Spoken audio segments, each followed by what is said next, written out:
bây giờ xuống tất cả lạnh chi bên rằng thì chiếu thiên hùng chiếu mẹ hồ hàng này giang làng này ta chiếu mẹ thì cổ chơi vừa y hoi quân y vừa tu dồn thằng ai tại xuống trồng trên ai vào rừng xem mẹ của mẹ như bữa tôi giang làng chiếu y vừa yaแต่ว่ามาเตะหรือว่าตันถ่ายหอยปัดทั่วเสียวองคุ้นหนูยังนำต่ออยากพูดเป็นยังสีดินฉันตัดเตาตรงเยี่ยมอยากสื่อโกเจนบัวมาเตะมันมีเจ้าดาวอยู่บนหิวปัดเสียวกันหิวโทษไม่สื่อโกตัดเตาอยากติดอาทิตย์ไหนเคนเจนบัวต่อเจนบัวส่วนใต้สายใจเบื่อจะสู้ไอ้จอมเจนให้ปลาสู้เชงไม่แต่เชงไม่ฉันสวยบ่อยโจยเนี่ยยุ่งอีหอยบัวป่าเนี่ยสู้กิสู้ไอ้คุณด่างเนี่ยคุณเท้าเสียวเนี่ยบัวตู้จ้างหลังอีบัวโจยnhung xeแต่ว่าแม่ยังไม่ยังสิ่งนี้ตอนที่เบอร์โซ่เสียว่าแรงสิ่งแต่นั้นจะหวยว่าคอยว่าจังโหนั่นจะหวยว่าฟุ้งสิ่งยุ่งอยู่ซื้อให้เบอร์โซ่ยังเป็นคนเชี่ยวกันต่อยว่าแรงสิ่งเชี่ยวเต้นไม่ป่วยเองไหมคุณเสียเดี๋ยวตัวมากับวิ่งหอยมาเต้าเสียงเงินตาจ่ายไฟcó mai là thôi chứ sớm chỉ xin lỗi của em hiến nhân dịp ở mai họ sẽ tập vào cái nghe luôn nha đây thì thiên hùng ăn nói bạn ok quẹt vào mi dịch mẹ qua bộ tại con là sẽ phải dịch mẹ qua thì là dịch điều nghe mi đặt dịch mẹ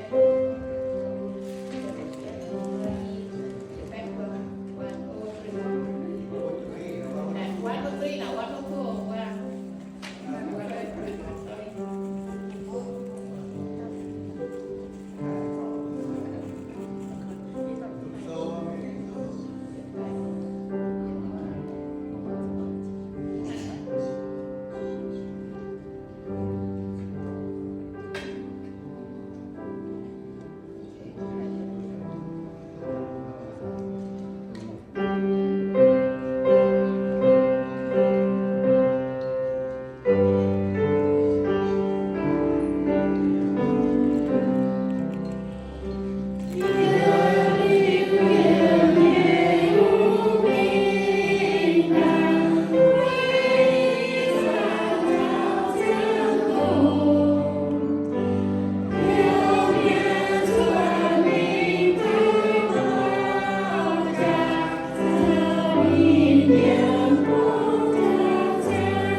que mạng mình là ai chứ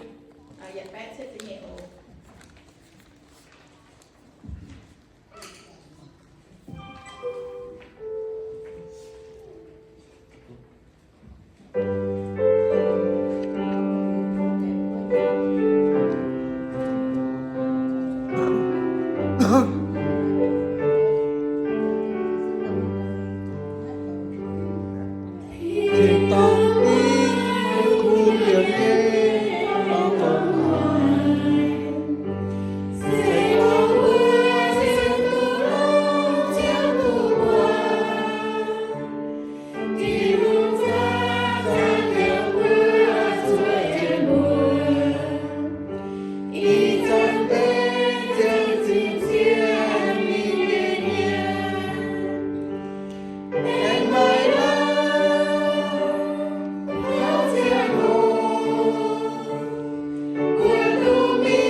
bây giờ thương bà thì trẻ nó ở mặt cạnh quả to mà lại chưa phát mà bây giờ tạo nó phát